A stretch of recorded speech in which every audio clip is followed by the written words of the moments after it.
In the narrow Thermopylae Pass in northern Greece, 7,000 ancient Greek soldiers await an onslaught of epic proportions. They will soon face the largest fighting force ever assembled at the time. Nearly 300,000 soldiers of the mighty Persian Empire. Leading the Greeks are 300 of the most ferocious warriors of the ancient world, the Spartans. The 300 Spartans were the Delta Force of the ancient world. Their job was to hold that pass or to die trying. For centuries, military scholars have lionized the Spartans for their courage, honor, and sacrifice at Thermopylae. For none of them would leave the pass alive. The Battle of Thermopylae is one of the most famous last stands in history. It's like the Alamo of the ancient world. But Thermopylae will also be remembered as the battle that would determine the course of Western civilization and the fate of democracy. In this pass, few fight against many, and 300 courageous warriors make their last stand.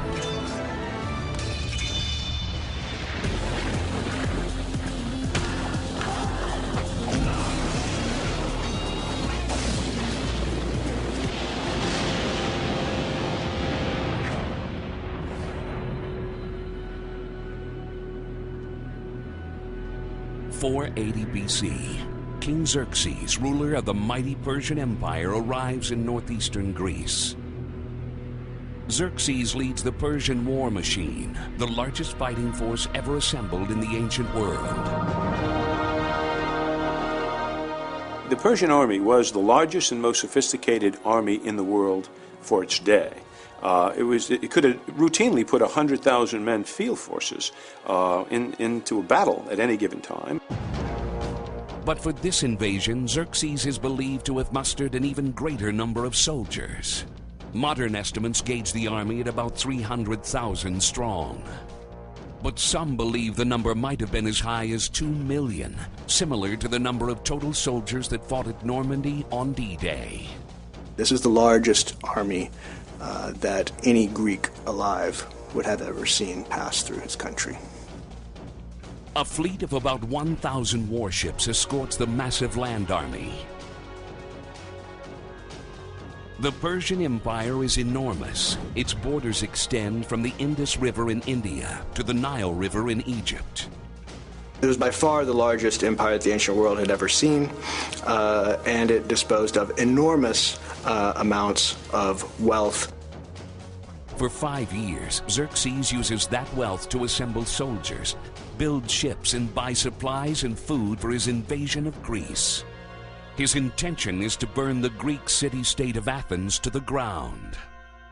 You have to stop and think of the incredible differences in size of the two adversaries. First, you have Greece with a population of about 500,000 to 600,000. It's essentially nothing on the world stage. It's a backwater, almost a non-entity. Now, compare that to the Persian Empire, which consisted of millions and millions of different people and was literally the largest empire in the world at the time.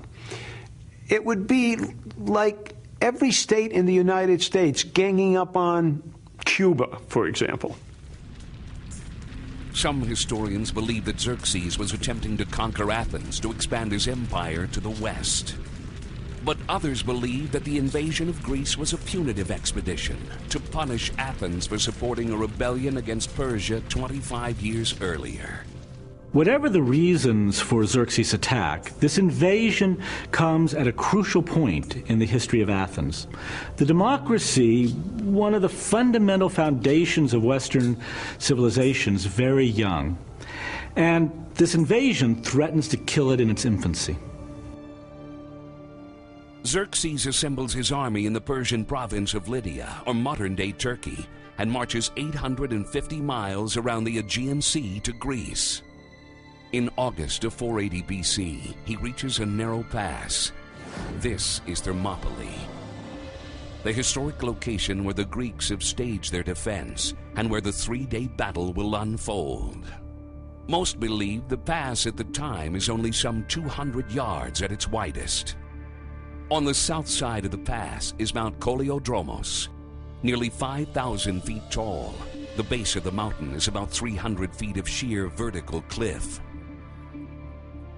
To the north of the pass is another cliff looming over the Aegean Sea. Geographically, Thermopylae is a natural choke point between the north of Greece and the mainland in the south, and where the main cities are. And there was no other way to get from the north to the south. So Leonidas and the Spartans and all of the Greeks knew that this was the one place where a stand could be made.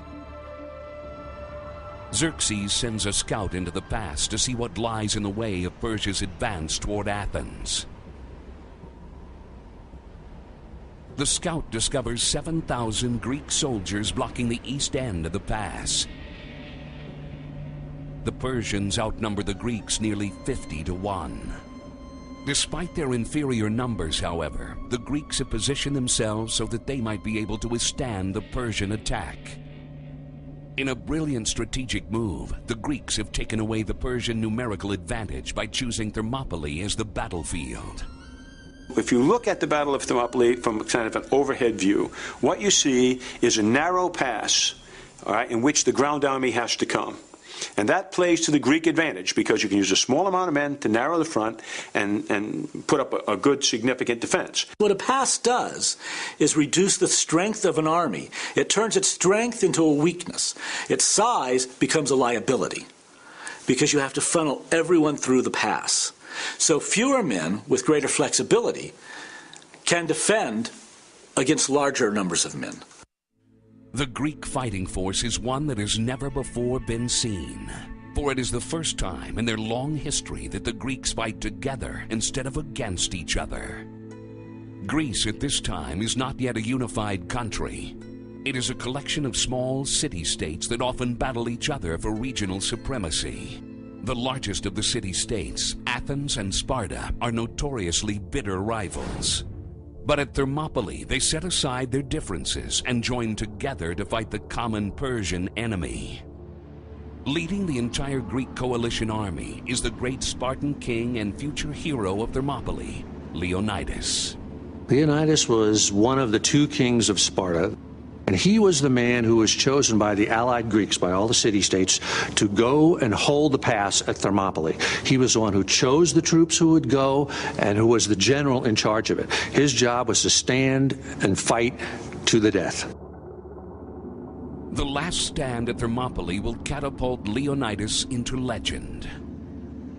From this time on, every Greek citizen will know his name and what he and the 300 Spartans did at Thermopylae.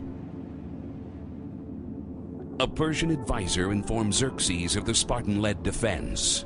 The exchange is described by the ancient Greek historian Herodotus in his work The Histories, considered to be one of the earliest reports on Thermopylae. Listen to me. These men here have come to fight with us for the pass and are making themselves ready in the ways they need to. If you can trample these men down and subdue the army that remains behind in Sparta, there exists no tribe of men, O king, who would raise their hands against you.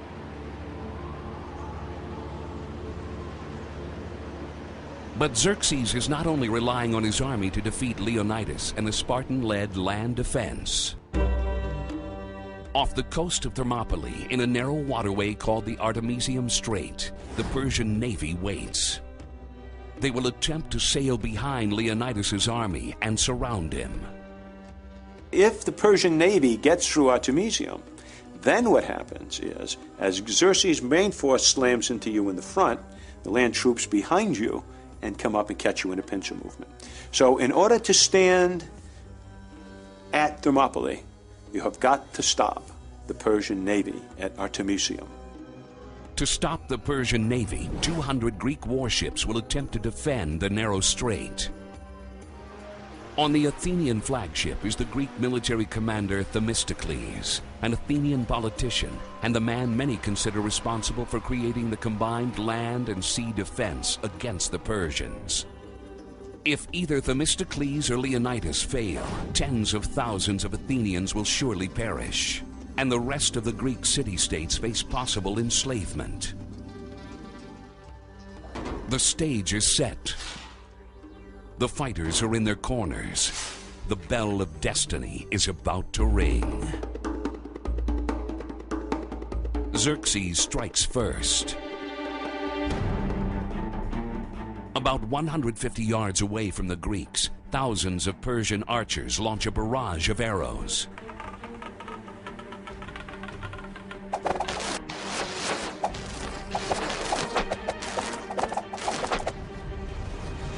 Leonidas and the Spartans have waited their entire lives for this moment.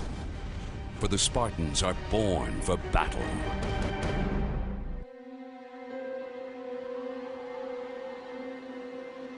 Around 530 BC, 50 years before the battle at Thermopylae, Leonidas is a newborn and faces the first challenge of his military life. A Spartan elder examines Leonidas for defects. At birth, the first act of the state after you were out of your mama's womb was to look at you and say you are fit or you are not fit to live in the society. This was a hardcore warrior society. You couldn't have anybody that might be a weakling or be a weak link. If a baby had any imperfection at all, they didn't allow him to live. The child would be, quote, exposed. That is, there was a sacred hillside where the child would be taken and left there to die. No consideration is given to the feelings of the parents. All that mattered is the benefit of the child to the state. Only two people in the Spartan state could have a tombstone with their name on it. One, a man who died in battle. The other, a woman who died in childbirth. Because both acts were seen as giving your life for the state. And if you reflect on that for a few moments, childbirth, child-rearing is for the state. Not the family, not the individual, it's for the state. While strong babies like Leonidas are spared, many in this warrior cult are left to perish. The Spartans believed that these babies would likely not even survive the unique Spartan training program. One which transforms ordinary boys into killing machines. The Greek historian Herodotus writes that at age 7, every Spartan boy, including Leonidas, is taken from his family and placed in military training camps. The life of a young Spartan boy would strike us as harsh today. Until about age 7, he would be left with his mother mostly. Father would make visits, etc. Would be a kind of a normal boy. At that point, he would be taken into a kind of state system of education. And there they would live a rough military life. Here, young Leonidas will live, train, and learn to kill. When a young boy was taken from his mother at age 7 and entered the agoge, the upbringing, he never did anything except train for the next 12 years until he entered the army. Their education focused on military skills and discipline and toughness. They were often not fed sufficiently, so they'd be hungry all the time. This would encourage them to steal in order to eat. You were taught not to cry. You were taught to conceal pain. Their whole society was set up to try and strip you of individual identity.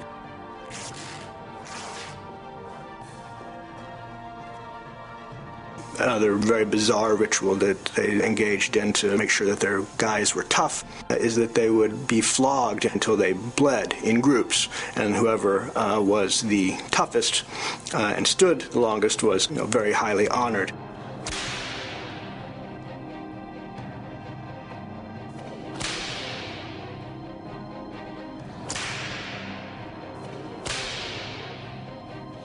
And the families would stand around and yell and scream at the boys, "Don't you pass out, don't you pass out."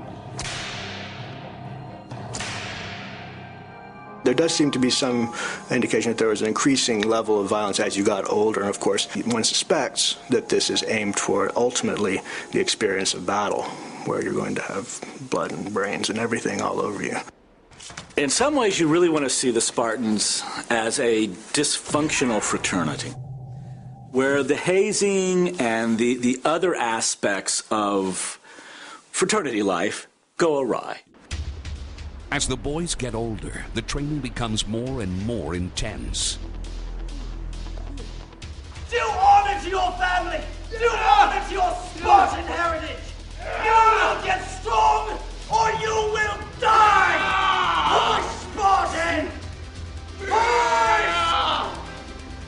By the time Leonidas and the Spartan boys reach their early teens, weapons like wooden swords and tipless spears are added to the military training. Still, during these war games, consequences can be deadly.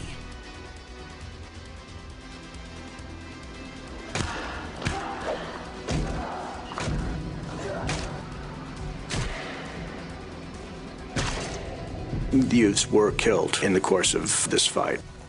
It's a preparation. You're going to see your comrades and your youth mates being killed. One of the final tests of all young Spartans is also one of the most brutal. Leonidas must sneak out of his barracks at night and murder a local slave called a helot. Think about this for a second. Every culture throughout history has its own version of a male's rite of passage, when a boy crosses that threshold and becomes a man. In the Spartan society, you didn't become a man until you strangled someone to death. The practice of killing a helot is centuries old by the time Leonidas is ready to become a man. The key to this ritual, however, is not the murder itself. What you were not supposed to do was get caught doing it.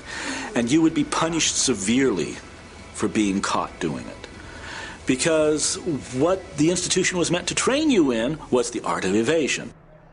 The art of being a good soldier. The art of being stealthy. By the time Leonidas is 18, his education is complete. He has survived a Spartan training designed to weed out the weak. He has learned to kill or be killed. He and the other soldiers are inducted into the army. For Spartan parents, this was one of the proudest moments of their lives. It signified the transformation of their son from being a child into being a man. This is especially true of mothers because it validated the sacrifice that they made for the state. She would send her child off at the age of 7 or so to become a warrior.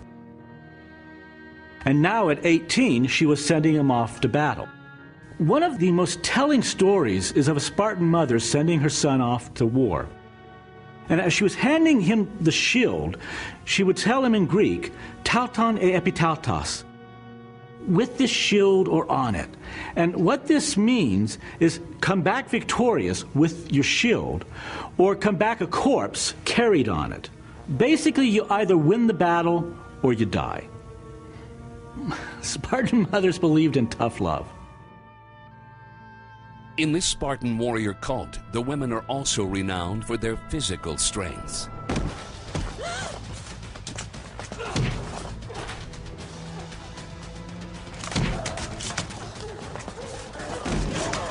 Sometimes a Spartan man will try to forcefully take a wife. But if he is not to her liking, and she is strong enough to fend him off, the man will fail. If the Spartan male is a worthy and attractive warrior, like Leonidas, he will succeed in winning a wife.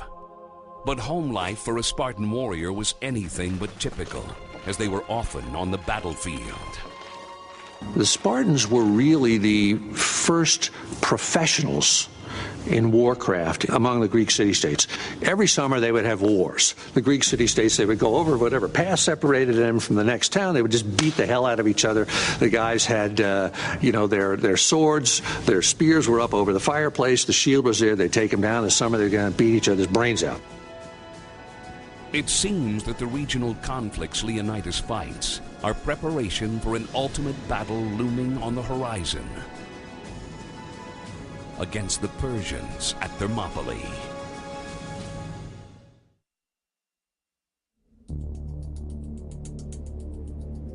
(481 BC), 1 year before the Battle of Thermopylae, a Greek spy discovers that the Persian king Xerxes is mobilizing his army. It is a force many believe to be nearly 300,000 strong. To a Greek eye looking at this, it would look like the whole world was coming down to devour you.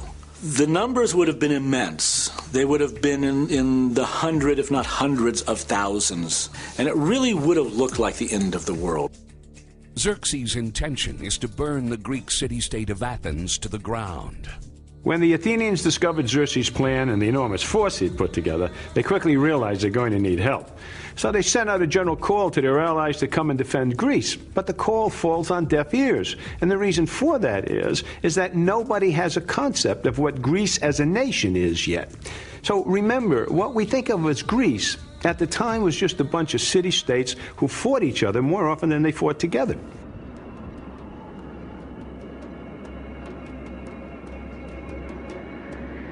Despite their poor relations, the Athenians reach out to one of their major regional rivals for help, the Spartans, and their king, Leonidas. By now, Leonidas is a well-seasoned military man. Remember, he has spent his entire childhood enduring the harsh training that all Spartan boys go through to learn how to become a ruthless warrior. And now, he's one of the kings of Sparta. So when the Athenians come and ask for help, they're not stupid. Leonidas is a skilled warrior. But for Leonidas personally, this request from the Athenians is going to seal his fate. Before deciding whether to help the Athenians, the Spartans consult an oracle. The Spartans were a very religious people. One of those common ways of interpreting the will of the gods is through oracles, so they were devoted to the oracle at Delphi. Dating back to about 1400 BC, the oracle at Delphi is one of the most sacred Greek shrines. In a temple erected over a small chasm, the oracle greets information seekers by slipping into a trance-like state. Some believe that ethylene vapors emanating from the intersection of three major fault lines deep within the earth might account for the oracle's behavior. Modern scientists, however, have examined the earth beneath the temple, and all studies have been inconclusive. When the question was posed to her by one of the priests, she would babble something pretty much incoherent, and the priest then would take her answer and deliver it to the person who asked. O men of Sparta, either your glorious city will be taken by the sons of Persia, or all Sparta must mourn for the loss of a king as an exchange. A king, a descendant of great Heracles. Leonidas believes he is a descendant of Heracles, and that the gods have chosen him to save Sparta. He tells the Spartan elders that he will help the Athenians battle the Persians. Leonidas comes to believe the oracle is referring to him. His death, his sacrifice, saves Sparta. Leonidas's decision becomes mythical in scope. Yet there might be another reason why Leonidas decides to go to battle. Whether Xerxes himself intended to occupy Greece or not, in the minds of the Spartans, that's what they saw as the threat. So the enemy of my enemy is my friend, and so what happens is they throw in their lot with the Athenians. Moreover, if you're going to have a combined arms defense against the Persians, you might as well have the best soldiers in Greece lead it. Still, the Spartan council isn't fully convinced and allows Leonidas to take only a minimal force. A force of 300. I'm convinced that when the 300 were selected, that the other Spartans, there were about 9,000 others in the army, I'm convinced that they felt like they were being cut out of a great party. That was what they were born to do. And they knew that that would create immortality for them, for their families, for their children, not to mention, of course, saving Greece. Leonidas chooses his finest warriors, but only those who have already fathered sons to ensure their bloodline would survive. Did Leonidas think it was a suicide mission to begin with? Maybe so, maybe not. What he did understand that it was a great opportunity for one hell of a military fight and a chance for Spartan and personal glory, which is what motivated the Spartans to begin with. The challenge for Leonidas is formidable. He will battle the world's most powerful fighting force, a war machine that had dominated the world for nearly a century. the mighty Persian Empire. In 549 BC, about 70 years before the last stand at Thermopylae, Cyrus the Great unifies all the tribes in what is now central Iran. He storms out of the mountains with an army that consists of light and heavy infantry, as well as cavalry. It was Cyrus who realized the importance of cavalry, and by hiring essentially horse-borne tribes, began the tradition of cavalry in the Persian army. When a Persian army took the field, it was usually made up of about 80% infantry and about 20% cavalry. This combination makes the Persians unstoppable on the open plains in Asia. As the infantry hits the front of the enemy line, the cavalry engages the flanks, causing them to crumble. Over the course of 20 years, Cyrus conquers 4 major kingdoms throughout Asia: Media, Lycia, Lydia, and finally in 539 BC, he topples mighty Babylonia. Cyrus now rules an empire that stretches from India to Egypt. The Persian Empire was the largest and most successful empire in the long history of Near Eastern empires. They were the big guys on the block. Cyrus divides his empire into provinces called satraps. Instead of forcing conquered peoples to adopt Persian beliefs, Cyrus allows them to govern themselves and practice their own religion. And while you had to pay taxes to the central government, generally speaking, you could maintain your own way of life. And so there was no attempt to impose a single religion or to impose even a single civic code. Cyrus is considered by many to be a liberator. This type of compassionate behavior is almost unheard of in the ancient world, and it might have inadvertently led to the Spartans' last stand at Thermopylae. In 546 BC, Cyrus conquers Greek colonies in the province of Ionia, or modern-day Turkey. True to form, he allows the local governors to remain in power. But about 50 years later, in 499 BC, the Greek colonists revolt. So here the Persians, trying to do the right thing by supporting the established government, end up alienating the population, and thus the result is called the Ionian Revolt. The Persian king is now Cyrus's great-grandson, Darius. At first, Darius allows the local governors to deal with the uprising. But the rebels are about to receive outside help. When Ionia broke into full revolt against the Persians, it called on its mother country, Athens, for help. And then the Athenians made, perhaps, their greatest strategic mistake in a century. They sent troops to help the Ionian rebels. With Athenian help, rebels burned Sardis, the capital of Ionia, to the ground. Herodotus writes about the rebellion.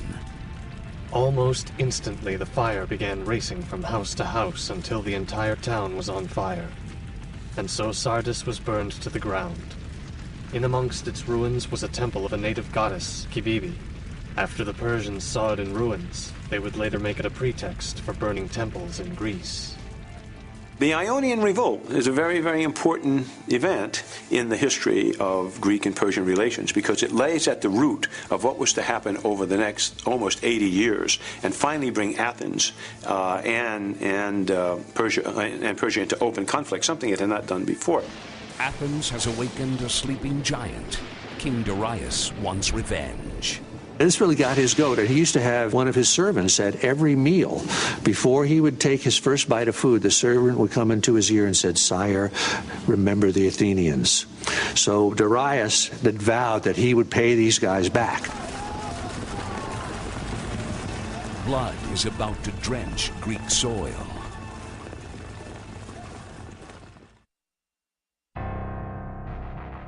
In 490 BC, 10 years before the Spartans' last stand at Thermopylae, the Persian king Darius sends a force of 30,000 across the Aegean Sea to annihilate Athens. The reason for the invasion is that King Darius is upset. Years earlier, the Athenians had helped a group of Greek rebels burn a Persian city to the ground. This was known as the Ionian Revolt. Now it's payback time, and it will result in one of the most famous battles in Greek history, the Battle of Marathon. About 26 miles east of Athens, on the plain of Marathon, a Greek army of about 8,000 marches toward the coast to meet the invaders. The Greeks see the fleet offshore transporting troops to attack Athens, and what they do is they deploy on the beach, threatening the Persians with a battle, and the Persians take the bait. 30,000 Persians pour off their ships and charge the Greeks. The Greeks create a defensive line in a narrow valley between two mountains. The massive Persian force smashes into the Athenians. The Greeks stand strong, but soon the center of their defensive line begins to collapse. The Persians push forward, but this is a trap. While the center of the Greek line retreats, the flanks remain strong. As the Persians press further into the valley, the Greek army envelops them. The Greeks suckered the Persians in, and now they have them surrounded on three sides. The Persians can't maneuver, and it's a narrow combat box. The battle becomes an absolute slaughter. The Persians retreat to the beach. The Greek commanders decide to risk it all. Greek infantry, they charged at the run, smashed into what was left of the Persian infantry, forced them back onto the beach, and they scrambled to get aboard their boats. And as they did, they were slaughtered by the Greek infantry. Indeed, instances of people who were hanging onto the boats to get out, whose hands were chopped off by the Greeks. The Greeks send a runner to Athens to report the great victory. The messenger runs a distance of about 26 miles.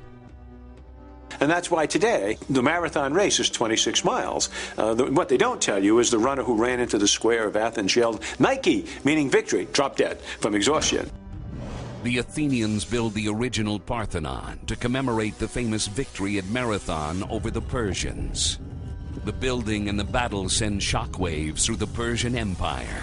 To be sure, a great empire like Persia and a great king cannot allow an insult directly to his national prestige. And that's what the pinprick at Marathon did. I mean, it basically was said to everyone who looked, well, look at this little power stood up to this great giant. Persia's first attempt at revenge against Athens has failed miserably. Darius plans another attack, but dies before the invasion can be realized. Persian vengeance becomes the responsibility of Darius' son, Xerxes. One of the interesting things about the monarchs of the ancient world, whether you look at Egypt or Syria or Persia, is they groomed their sons to be warrior kings by sending them to school. While Xerxes no doubt has spent time in the classroom learning philosophy, mathematics, and military tactics, he is also taught how to fight his way out of the most extreme life or death situations. He took a fixed courtyard. The kids stood in the courtyard. They turned a lion loose on him. Kill the lion or be killed.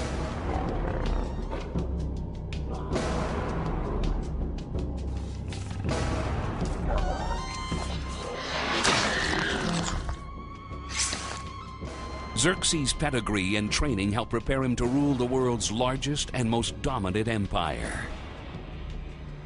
But Xerxes has only one thing on his mind when he becomes king: revenge against Athens. For 10 years, he plans his massive attack. Xerxes was no pick, no hayseed. He was a man who was born to the purple and had been educated as both a warrior and a ruler. And he was a good ruler. I mean, the only reason why we hold it against him apparently in the West is because he attempted burning of Athens. What a terrible thing to do. In 481 BC, when a Greek spy discovers Xerxes' plan, he sees not just a massive army. He sees a people who are far superior technologically than the Greeks. For King Xerxes is about to do the impossible. He's about to walk across water. Xerxes wants to march his army of 300,000 across the Hellespont, a mile-wide waterway that connects Asia to Europe, just south of the Black Sea. If they were going to do this entirely by land, they would have to walk around the Black Sea, which would add about 2 years to their march and would require them to conquer a whole other sets of people. To get his massive force across the Hellespont, Xerxes orders his engineers to build a mile-long pontoon bridge made of old transport ships. At the time this was going on, there was a transition in the design of ships. New ships were coming online. Lots of old ones, old cargo ships were available at cheap money. They were simply bought and strung together. Xerxes' engineers line nearly 700 ships next to one another.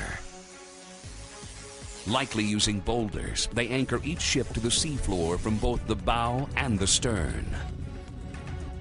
Then they tether the ships together with two different types of special cables. One made of flax or heavy linen, the other made of papyrus. Now, when we think of papyrus, we usually think of paper, but the Egyptians had come up with a way to turn the sticky center of the papyrus plant, called the pith, into a strong, durable rope. And this is what Xerxes' engineers tethered the ships with, the papyrus rope and the linen ropes. This is the high-tech part of this whole operation, these long cables that would reach over a mile. Dozens of these sections of cable, weighing nearly 2 tons each, secure the boats together and are anchored to either shore. The Persians then nail wooden planks across the rails of each ship to create a flat surface over which men and animals can march.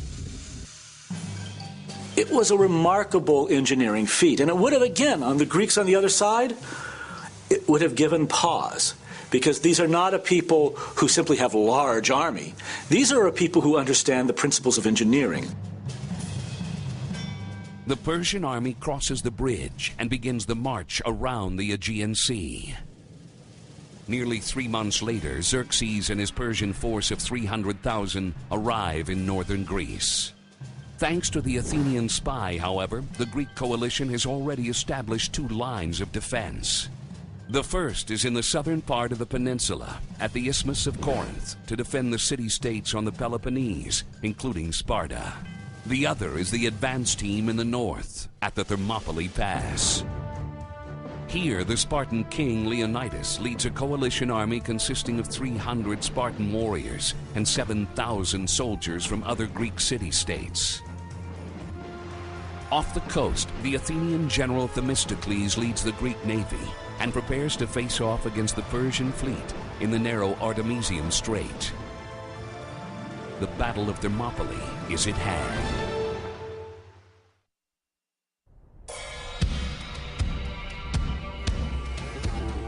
On a cliff overlooking the Thermopylae Pass in northeastern Greece, King Xerxes of Persia is poised to send his army into battle. Xerxes has marched nearly 300,000 men, accompanied by 1,000 warships, around the Aegean Sea with the intention of sacking the Greek city-state of Athens.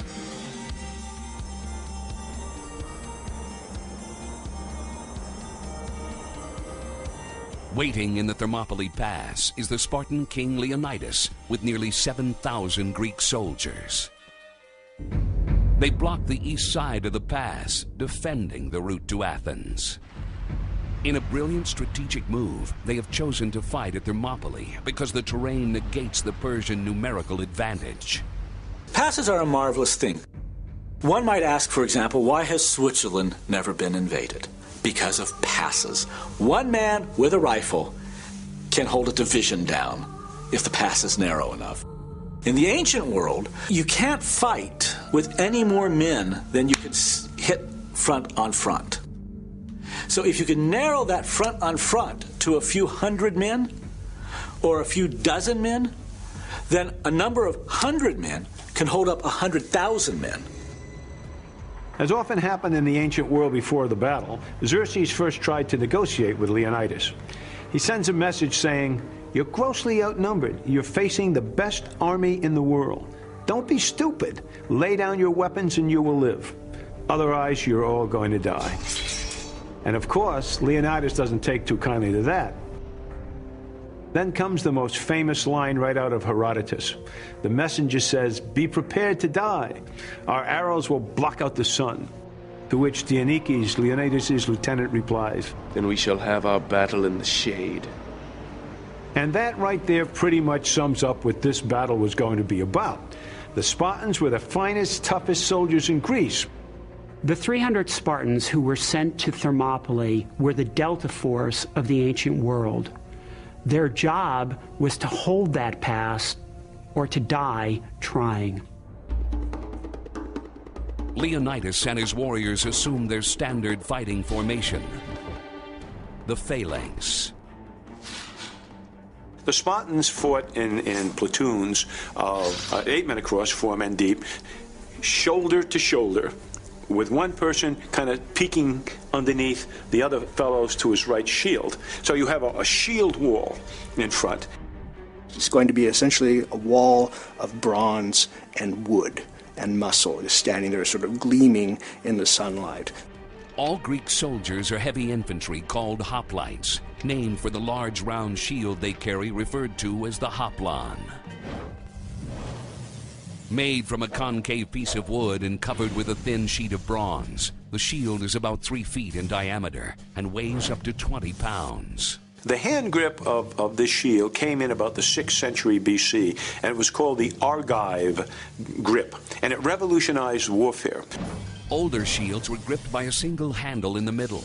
On the Argive shield, the soldier passed his arm through a leather loop in the middle and held onto a handle near the rim, giving him more leverage. So you grabbed the end of the shield, and the center of the arm held it. Now, if you think about what you can do with that shield, much more force can be applied. The Spartans were known for painting personal images on their shield's face. There's a story of the Spartan who had a fly, a life-size fly, on his shield. And when his friends asked him why, he said he would get so close to the enemy that fly would look like a lion. King Xerxes fulfills his promise to block out the sun. He orders nearly 5,000 archers to launch their missiles. Xerxes' archers are tribesmen from all corners of his empire. They likely supply their own bows, which tend to be made of date palm wood, a cheaper material that diminishes its firing power. And from over a football field away, the arrows raining down on the Greeks have trouble penetrating the hoplites' heavy armor.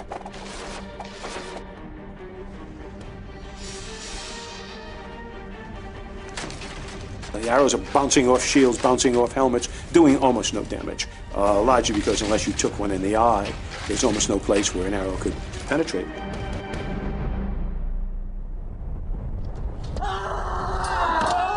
In addition to his shield, the hoplite's Corinthian helmet helps keep him protected from the Persian arrows.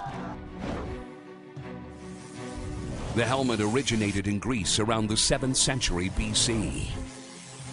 Made from a single piece of bronze, the helmet offered maximum head protection for the hoplite. But these helmets were heavy, weighing about 10 pounds, and restricted the soldier's hearing and vision.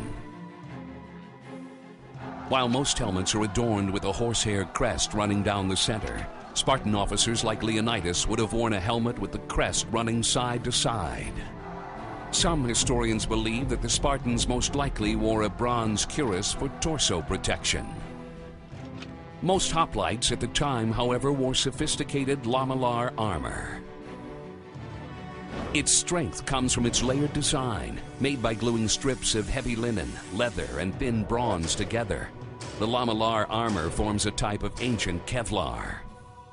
Believe it or not, multiple strips of leather and linen could withstand a spear thrust. It wouldn't penetrate a spear or arrow thrust. Abandoning the missile attack, 10,000 Persian light infantrymen charge at the Greeks. Over 1 million pounds of muscle, bronze, and wood are about to collide in the Thermopylae Pass.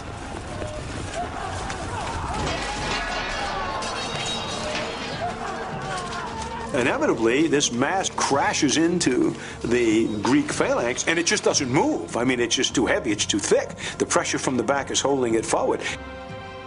The Greeks stop the crushing charge.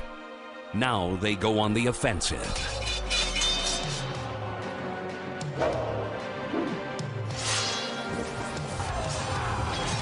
Fighting in their disciplined phalanx, the front two lines launch a coordinated spear attack from above and below the shield wall. The hoplite's primary weapon is the dory, a 6 to 9 foot long spear. About 2 inches in diameter, the 2 to 4 pound dory features a deadly iron spearhead. On the back of the spear is an iron butt plate, which provides balance and gives the hoplite a second weapon with which to kill. The first clash, spears come down and the spears come up from underneath, and the cries and the blood is everywhere. It would probably have killed 1,000 men, and most of the wounds would have been fatal. They would have been delivered to the chest or the face. The hoplite's secondary weapon is the xiphos, a 2 to 3 foot long double-edged iron straight sword, made specifically to thrust and hack at the enemy. But the Greeks would only use this if they lost their spear, or if the phalanx broke rank, which did not happen often. The fighting rages on and off for most of the day. What mostly happens is what we call battle pulses. The two sides would hack at one another and bang at one another for a few, maybe sometimes only a few seconds, 10, 20 seconds, then they'd break off again. Okay? Maybe the other side would drop back a little bit and each guy would move forward again. So it was not a continuous battlefield experience. It was not a continuous combat. It can't work that way. The Persians are easy targets. They wear little or no armor and carry flimsy wooden shields. The Persian light infantry are not designed for this kind of battle. They're built for speed, to attack disorganized tribal armies on the open plains of Asia. Stuck in the narrow pass, the Persians are unable to maneuver. They also cannot utilize their cavalry. The steepness of Mount Koleodromos on one side and the Aegean Sea on the other prevent a Persian cavalry flanking maneuver. If you look at the two Greek battles that we study most often, which is Marathon and Thermopylae, what you'll see is the brilliance of Greek commanders in selecting terrain where the Persians could not bring their cavalry to bear. At Marathon, they never got it off the ships, and even if they did, it wouldn't make any difference because the Greeks had wedged themselves into a narrow front. And same at Thermopylae, cavalry would have been totally useless. With each battle pulse, more and more Persians are slaughtered. There is no mercy, only death. And it was just carnage the first day. The Spartans formed up shoulder to shoulder like a great rock and let the waves of the Persians just break on them. The Persians began to get the message that maybe it wasn't such a great idea to launch themselves in wave after wave against these guys, each one of whom had the equivalent of our very best special forces training. At the end of the day, the 300 Spartans and their Greek allies kill any remaining Persians. Leonidas understands the tactical situation, and after the first day of fighting, he understands I've won exactly what I set out to do. I'm holding up one of the largest land armies ever to attack Greece. I've got it funneled up here, and so far, they can't do anything to stop it. But at the same time the land battle is being fought, the Persians are trying to gain access to the rear of the Greek defenses. By sea, a great naval battle between the Greeks and Persians is bloodying the Artemisium Strait.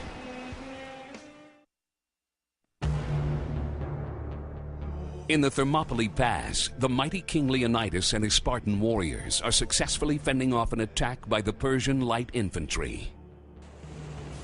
At the same time, off the coast of Thermopylae in the Artemisium Strait, a battle between the Persian and Greek navies is about to erupt. If you think of the Battle of Thermopylae in strategic terms, if you have a military mind, the first question you're going to ask is, yeah, the Spartans could hold this line here, but what about the sea? What about the ocean? Why couldn't Xerxes just land troops behind them by his ships? He had an armada of 1,000 warships.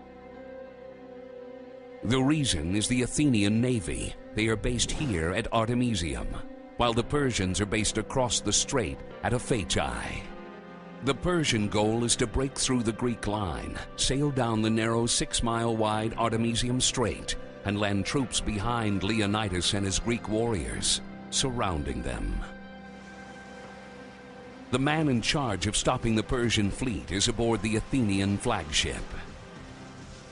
He is considered by many to be the mastermind behind the land and sea defense against the Persians, and is widely regarded as one of the ancient world's most brilliant military tacticians. He is the Athenian, Themistocles. When most people think of the Battle of Thermopylae, they immediately think of the 300 Spartans or they think of Leonidas. But really, the unsung hero of the battle, the man who made it all happen, was Themistocles. Themistocles, in a way, was the Winston Churchill of his day. He was a great Athenian politician with great foresight for the coming struggle and a profound military thinker. If it weren't for him, there would have been no Battle of Thermopylae. The Persian Navy attempts to surround the Greek fleet. They send 200 of their 1,000 ships southeast around the island of Euboea.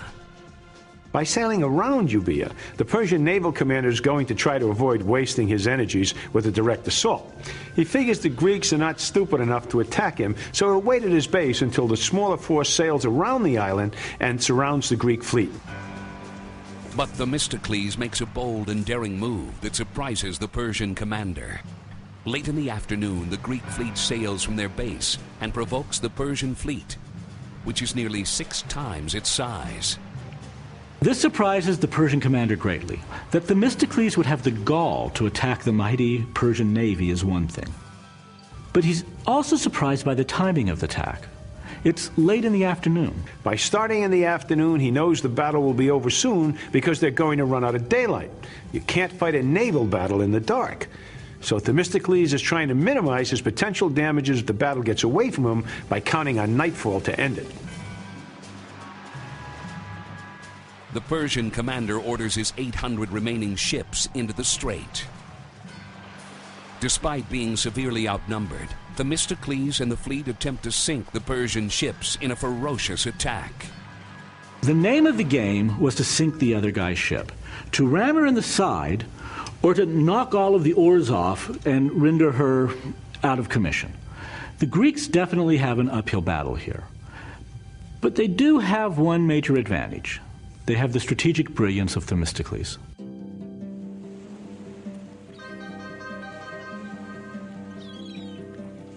Themistocles is born the son of a merchant. If this had been earlier in Greek history, Themistocles would have been relegated to a lower status. But democracy is about to be born in Athens, allowing Themistocles to shed his merchant-class shackles. Because of its natural harbor, Athens develops a strong seafaring tradition and becomes both an economic and naval force in the Aegean. Many Athenian males, including Themistocles, become expert seamen, able to navigate the treacherous Greek coasts. While Themistocles' naval training would no doubt shape his future, it is on land in the Athenian government where he might have learned some of his most valuable lessons. What Themistocles learned growing up in a developing democracy was the art of manipulation and political strategies. These were not cutthroat politics like, say, in Rome, where people were literally killed. What Themistocles did was use his intelligence and guile to position himself in the government where one day he could be extremely influential. It is these skills that will ultimately help him create the Athenian navy, which he will need to battle the mighty Persians. Around 490 BC, 10 years before the last stand at Thermopylae, Athens owns only about 100 warships. Themistocles knows this is only a fraction of what the Persians can muster. He knows this because he witnessed the Persian force up close and personally at Marathon. Themistocles was one of the generals who had been at the Battle of Marathon, and there he had seen Persian tactics firsthand. So he was an experienced military man. He took away a different lesson from Marathon than the other Greek generals did. The other Greek generals saw it as a triumph of ground forces over navy. What Themistocles learned at Marathon was that you cannot use ground forces on the ground unless you have naval support. Themistocles knows that after their humiliating loss at Marathon, the Persians would seek revenge and be back to finish what they had started. And he knows they won't make the same mistake twice. He believes the Persians will come by land and sea and bring many more soldiers and ships. What Themistocles saw was a synergy between naval forces and ground forces. That is, the Navy could only support ground forces as long as the coast was friendly. The ground forces had to make the coast friendly. Themistocles knew the Persians could not sustain an army in mainland Greece if they weren't able to supply it by sea. So if you had naval power, a significant naval power, and made yourself the dominant naval power in the Aegean, you could render the Persians impotent. Thus, he concluded, the future for Athens rested not in increasing the size of her ground force, which was fairly significant anyway, but in point of fact, to increase her navy. The problem Themistocles faces is that no one believes him. Both the Athenian generals and the general public are plagued by an overconfidence in the Athenian army and a denial about Persia's return. Themistocles lived every day of his political life as if, we've got to deal with this now, we've got to deal with this now. And there were a couple strategies that Themistocles follows that probably saved the Greek world. First, he must convince Athens that they need to invest in the navy. Perhaps more importantly, he must find the money with which to do it. He gets lucky in 483 BC, 3 years before the last stand at Thermopylae. In the Athenian district of Laurinium, miners discover a new vein of silver. After a year, they extract nearly 2.5 tons of the precious metal from the earth. Themistocles wants the money made from silver to be spent on his navy. The challenge for him is to convince Athenians that they don't need extra money in their pockets, but rather extra warships in their harbor. Each Athenian was due to get 10 drachma. That would be about $1,500, $1,600 in today's money. It's a lot of money. Because most Athenians are in denial about a second Persian invasion, Themistocles draws upon his political savvy to win them over. He lies to them. Themistocles misleads the Athenians into thinking that a small rival island off the coast of Athens called Aegina poses a threat to the safety of Athenian merchant ships. Finally convinced, Athenians allow Themistocles to invest in the navy. Greek civilization might be saved by a lie. What historians might call a lie or an untruth, a politician would call a clever misdirection of the populace to achieve a greater end. And that's what Themistocles did. He knew if he told the truth that the populace would never go for it. So he had a nice little ploy, a little story, a little cover story, and it worked. Themistocles gets his ships. Athenian warships at the time are called triremes. The trireme is about 90 feet long by about 18 feet wide. Most of it is likely built of pine, a common Mediterranean tree. The best analogy of a trireme was she was a light boat that was more like a racing scull. It was not a heavy boat. And why? Because the object was to ram, and so the lighter it was, the faster you could make it go. Built for speed, the hull of the trireme is open. The deck consists of 1 or 2 planks of wood running lengthwise, upon which the ship's commander and about 4 Marines would stand. Despite possessing a small sail, the trireme is mainly powered by between 170 and 220 oarsmen, arranged in 3 banks of oars, one above the other. The front of the trireme is shaped like a rounded prow. The prow is probably made of heavier cedar, then covered with brass or copper, enabling the ship to ram enemy vessels. The fastest a trireme has ever been marked, and we've reconstructed them, in a 2,000-meter run is 15 knots. But on balance, that's a fast pulse in order to ram. By the time the Persians reach Thermopylae and Artemisium a year later, the Greeks have added over 100 additional ships to the fleet. Still, the Persian fleet outnumbers the Greek fleet nearly 6 to 1. Themistocles is about to discover whether his efforts to build the Athenian navy have been in vain.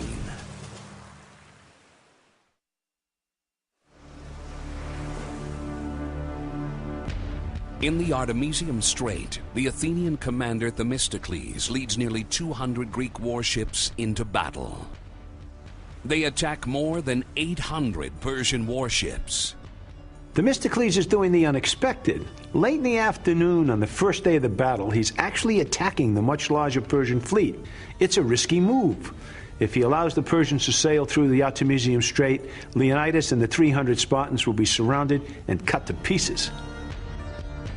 Using a flag to signal the fleet, Themistocles has all of the Greek warships slowly back into a narrower part of the strait, forming a circle. At a second signal, the Greek fleet rushes from their formation and attacks the Persians.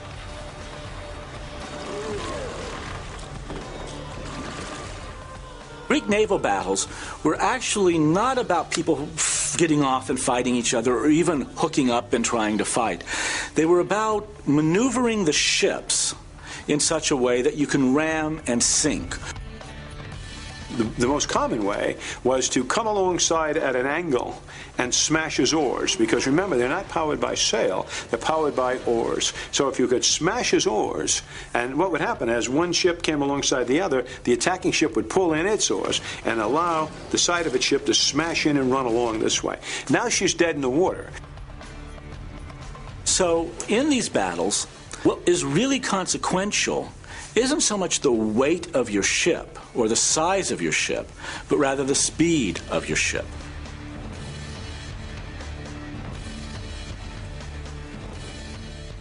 In the confined space at Artemisium, the smaller Greek fleet inflicts damage upon several Persian ships. They also capture 30 enemy vessels and take many prisoners. We're not exactly sure why the Greeks fared so well that first day at Artemisium. The Greeks and the Persians all had the same types of boats. Everybody had triremes, so nobody would have necessarily had any speed advantage. Whatever the reason, it is a great psychological victory for the Greek navy. And because Themistocles began his attack late in the day, he knew the battle would not last long, ensuring his potential losses would be minimal. This has got to be a complete surprise to everybody. The Persians certainly weren't expecting to lose to the smaller Greek fleet, and I don't think the Greeks were expecting to come out so strong. And I think that's one of the reasons why Themistocles started this thing so late in the day.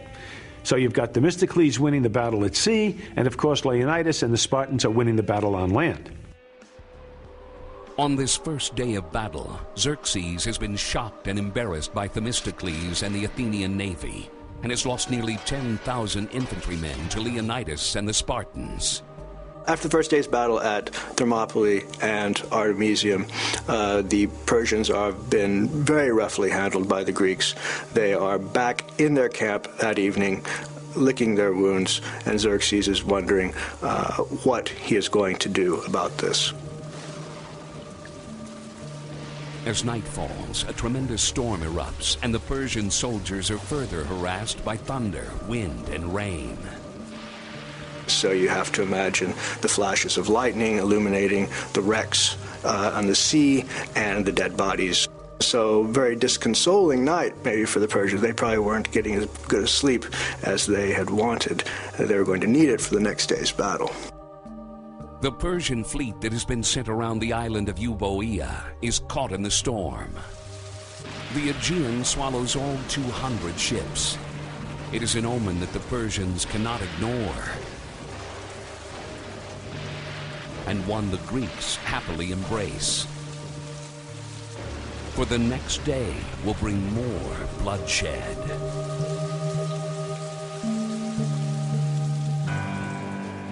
On the second day of battle, the Athenians and Spartans take their respective defensive positions. Themistocles in the Artemisium Strait, Leonidas and his 300 Spartans in the Thermopylae Pass. They both prepare for the second Persian attack. The sun comes up on the second day, and Xerxes says, well, enough with the junior level infantry. We're sending in the big boys. Xerxes sends in the hammer and fist of the Persian army, the silent and masked heavy infantry called the Immortals. Xerxes decided to send in the A-team, the Immortals. He believed that once the Immortals were put into action, that would end the resistance immediately. Here come 10,000 men assembled in a rectangle, in essence. Boom, boom, boom, boom, right to you in silence. No matter what happens, they come right at you. They wore no helmets, but they had what's called a tiara on their head.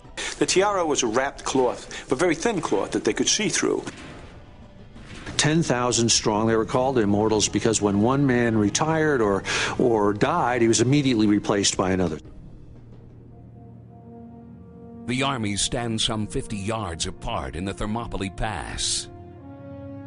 The Persians, faceless and mute. But silence is not part of the Spartan psychological strategy.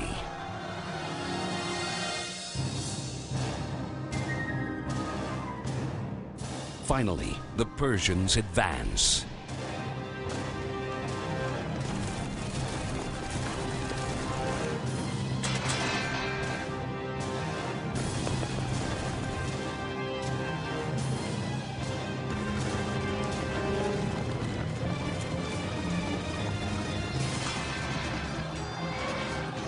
Silently, the immortals slam into the Greek line. As on the previous day, the 300 Spartans and the Greek soldiers hold fast.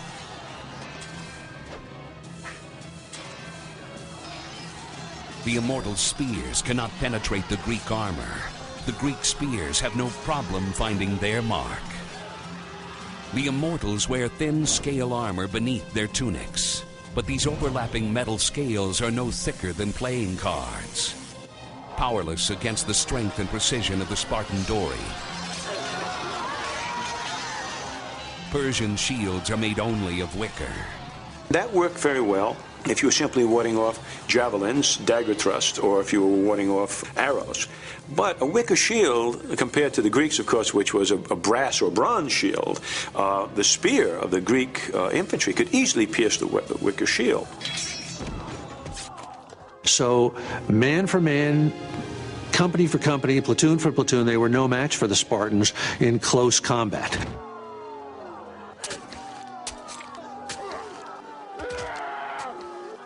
It's fairly clear that they had never fought against a hoplite army that was as well trained, as well equipped, and as tactically flexible as the Spartans were.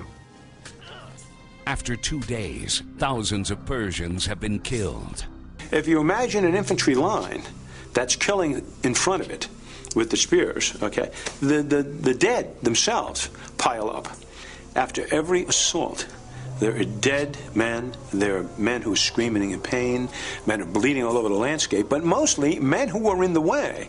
You have to get rid of them somewhere. So what would happen during one of the lulls in the battle is that squads would go forward and pull the dead out of the way. At the end of the second day, the Persian body count is enormous, and the ground forces have once again been stymied. So tactically speaking, after the first 2 days fighting at Thermopylae, Leonidas would have considered himself to be in a pretty good position. He had taken everything the Persians could throw at him, and he had lost only a few men himself. Meanwhile, off the coast, Themistocles again leads the Athenian navy against the Persian fleet in the Artemisium Strait. The massive storm the night before has destroyed the Persian ships that sailed around Euboea. With no Persian ships bearing down behind him, Themistocles can concentrate his force to the front. But he is still outnumbered 5 to 1. While exact details of the battle are unknown, the Greek triremes again are able to destroy many of the Persian warships. So by the end of the second day at sea, a similar scenario was working out. The Persians had again kind of tried to throw themselves at Themistocles at sea, and they hadn't done any better the second day. So the front was holding, the Greek front was holding, at sea and on land. It is another psychological victory for the Greeks. Xerxes grows frustrated. But the solution will soon become clear to the Persian king, and it will lead to one of the most famous and heroic last stands in history.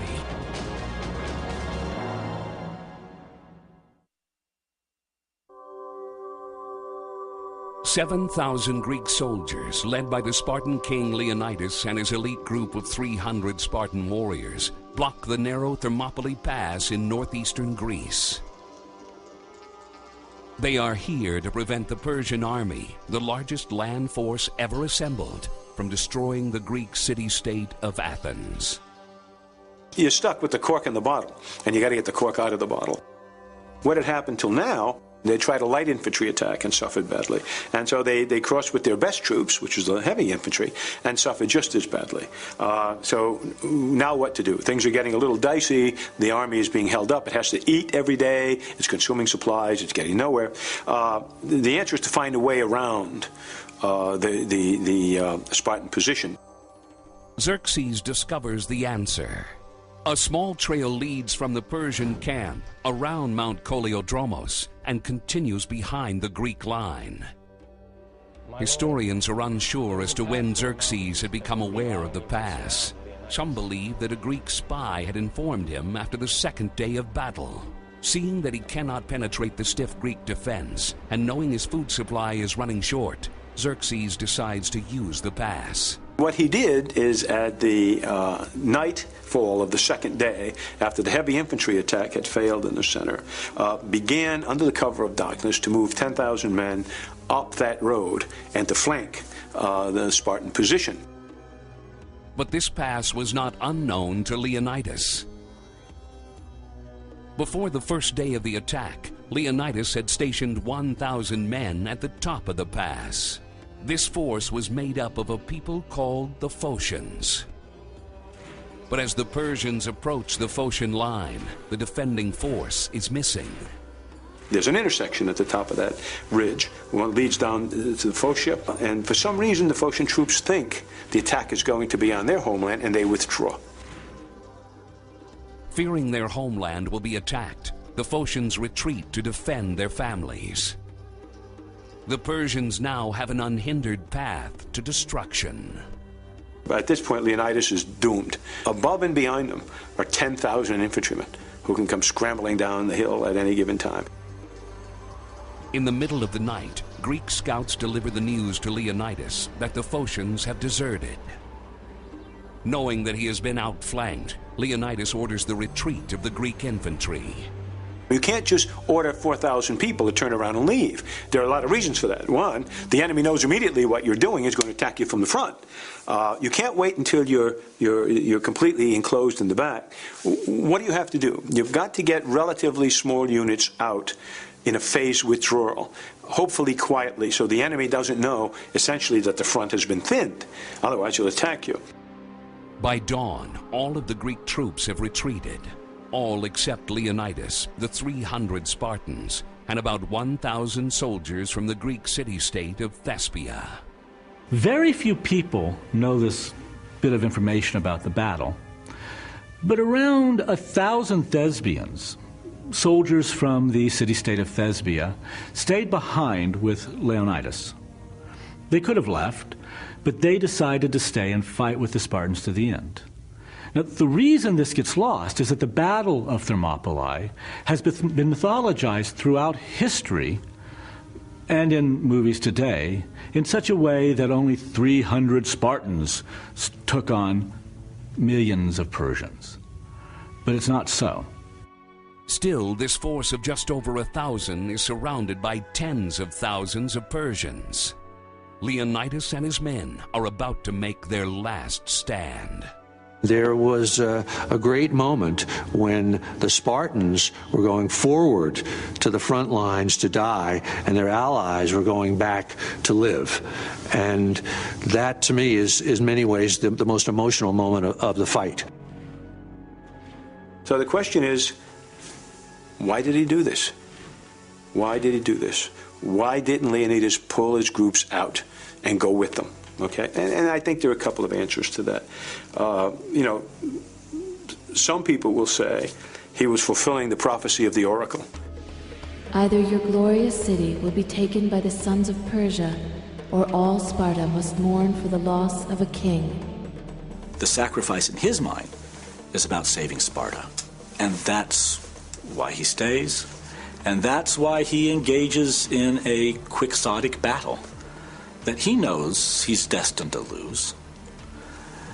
It's not because he wants to be a martyr. It's not because, as a Spartan soldier, he's been trained he must stand and die.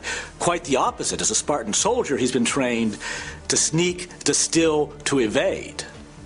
But as a Spartan, he believes in the oracles. As a Spartan, he believes in the religion. And as a Spartan, it's his duty to stay and die for the state. Leonidas's faith might have kept him in the Thermopylae Pass, but if looked upon from a military perspective, he might have been there as a covering force during a tactical retreat. Every day he can delay these guys. Every minute he can delay these guys, give the Greeks behind him opportunity to assemble the armies and get new defensive position. The guys who pulled out of the pass still have a distance to go before they can link up with the other armies. And so essentially he decides to stand to the last man to buy the extra day or two. In short, he turns himself and his bodyguard into a covering force for strategic or tactical withdrawal. Historians will never know why Leonidas decides to stay behind. But the last stand of these 300 men will be remembered forever.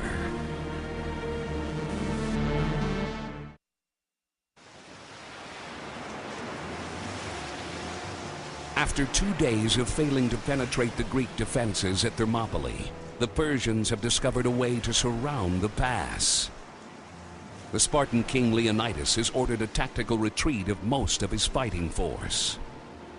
While only about 1,000 Greek troops remain, including 300 Spartans, Leonidas is trapped by tens of thousands of Persian soldiers.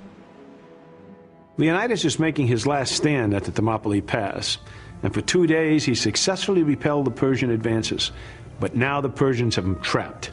They finally figured out how to outflank him, and they've got him exactly where they want him. Despite this knowledge, the Spartans calmly prepare for battle. A Persian scout watches. The Persian scout saw the Spartans exercising in the nude and pouring the oil on themselves afterward and cleaning themselves and arranging their hair, their long hair, and combing it out. The Persians look at that and don't understand. They look at that and they see vanity, or they look at that and they see bathroom behavior. They don't know that the Spartans are preparing their bodies for death. Cleaned and prepared for battle, the Spartans take the field one last time. These were professional warriors. This is how they define themselves. This is how their status in the society was defined. My guess is they would have welcomed the battle in the same way that Custer probably welcomed the battle. You know, that is to say, we're outnumbered, but we're better guys. They would probably welcome the battle from a psychological and social perspective. Herodotus describes the final battle. On the one side, the barbarians around Xerxes were marching forward. On the other, the Greeks around Leonidas, perceiving that they were about to exit the stage and die, advanced much further than they had before into the wider part of the pass. Indeed, knowing that death was coming for them with those who were moving around the mountain, they showed against the barbarians all the strength they possessed, and fought like madmen devoid of care for anything but the moment. We can't be certain what happened during the battle, but I'm sure that after the Persians had attacked from both front and back, the Greeks broke ranks and the phalanx fell apart.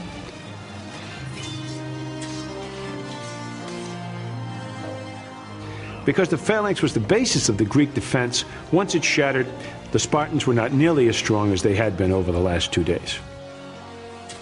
The battlefield would have become chaotic at this point, and it was pretty much every man for himself. Many would likely have turned to their swords in such close quarters. Herodotus tells us that all of the Greek spears were broken and that they were fighting with anything they could.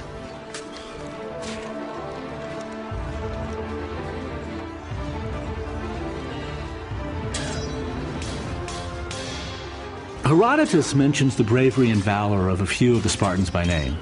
In addition to Leonidas, there was his lieutenant Diomikes, who seems to have stood out in the battle. But despite the valiant effort and the years of intense and brutal military training, it would only be a matter of time before these soldiers of the Spartan warrior cult were slaughtered.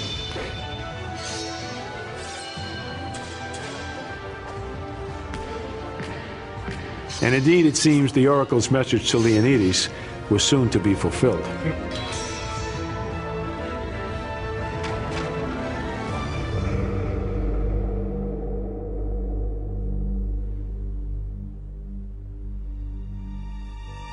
Herodotus writes that at some point early in the battle, Leonidas is struck by Persian arrow fire.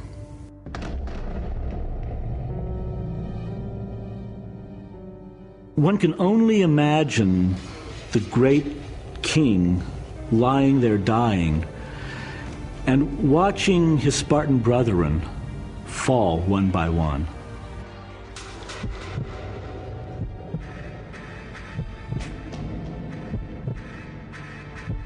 Leonidas fell in this fight, having shown that he was a man of quality, like the heroes of old.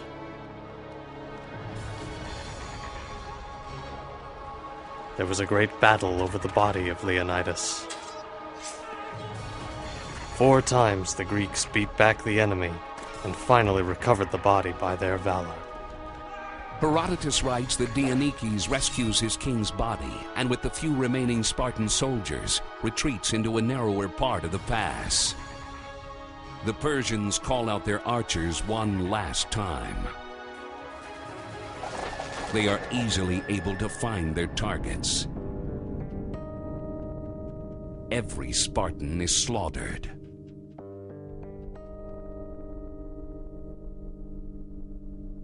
After the massacre, Xerxes walks the battlefield. He has lost almost 20,000 men in 3 days. He orders his soldiers to be buried so that the rest of his army will not be demoralized by the sight of rotting corpses.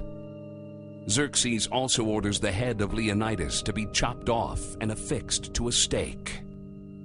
In this catastrophe, what do we find that's good? And the answer is the heroic death of people who held the pass so that their comrades may live, to buy time for their country. And it's a great heroic story.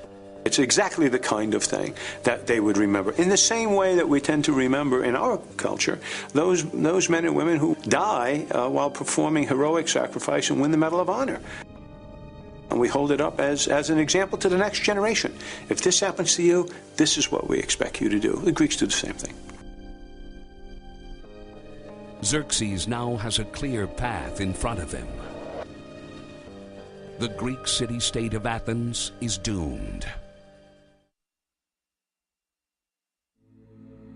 Leonidas and the 300 Spartans are dead.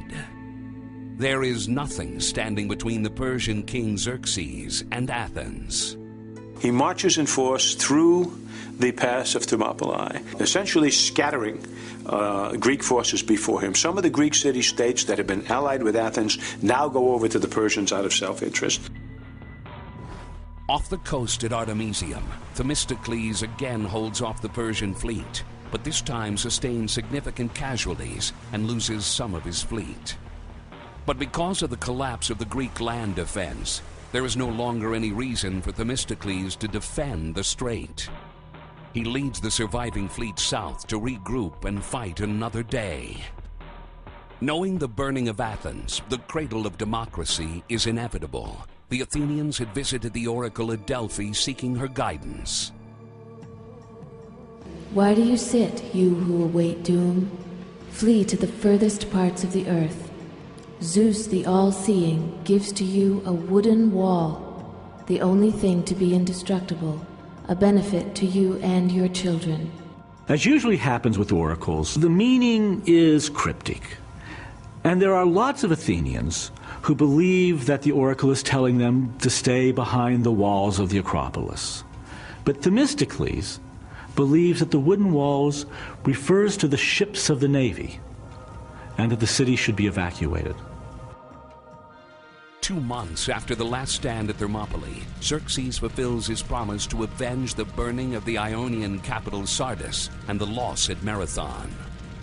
It has taken 20 years, 2 major cross-continental invasions, and the loss of tens of thousands of lives, but Xerxes finally burns Athens to the ground. But the great loss of lives is averted.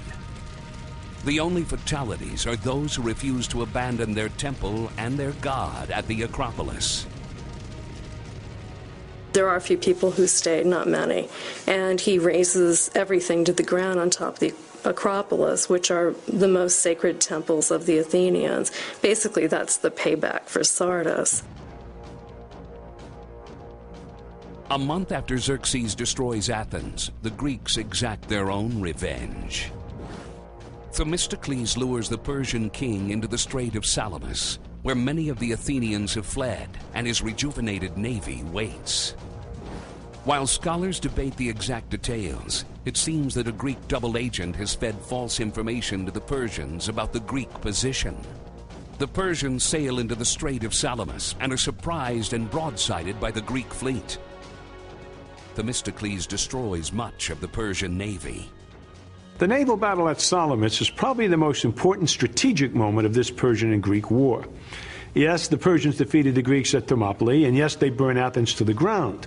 But the Greek navy inflicted so much damage to the Persian fleet at Salamis that Xerxes has to withdraw. Eventually, he's got to sail home, and if he doesn't have enough warships to defend his transports, then he's doomed. Xerxes leaves Greece and never returns. Many historians believe this is the beginning of the end of the Persian Empire, for the Greeks now become emboldened and attack the Persians on their own soil. The Greeks will score major military defeats against the Persians at Plataea, Mycale, and Sestos.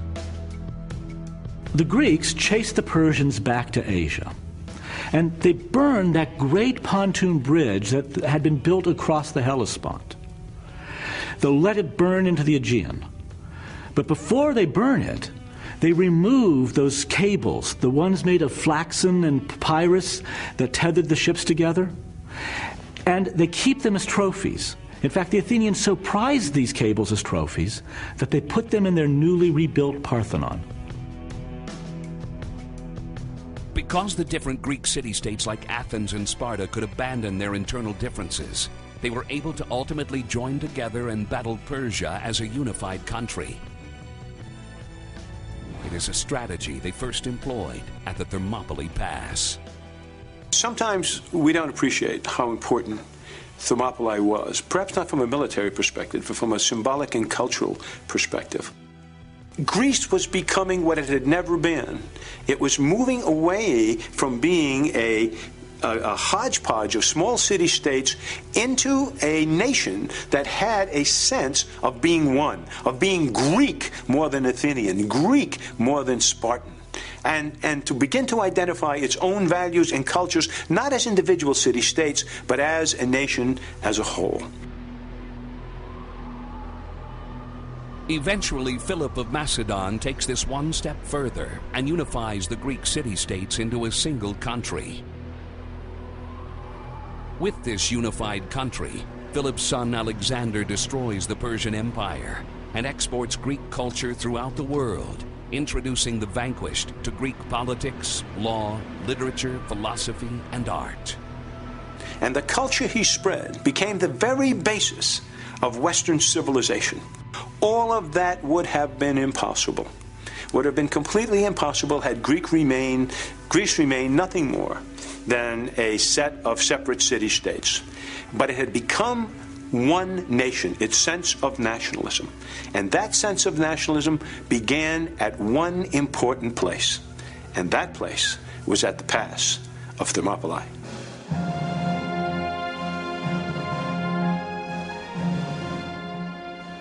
It was a last stand for Leonidas and the 300 Spartans. Soldiers who stayed behind and fought to the death, while their Greek brethren escaped to fight another day. Wars are won by breaking the will of your enemy to fight on. And at Thermopylae, Leonidas and the Spartans began to break the will of the Persians.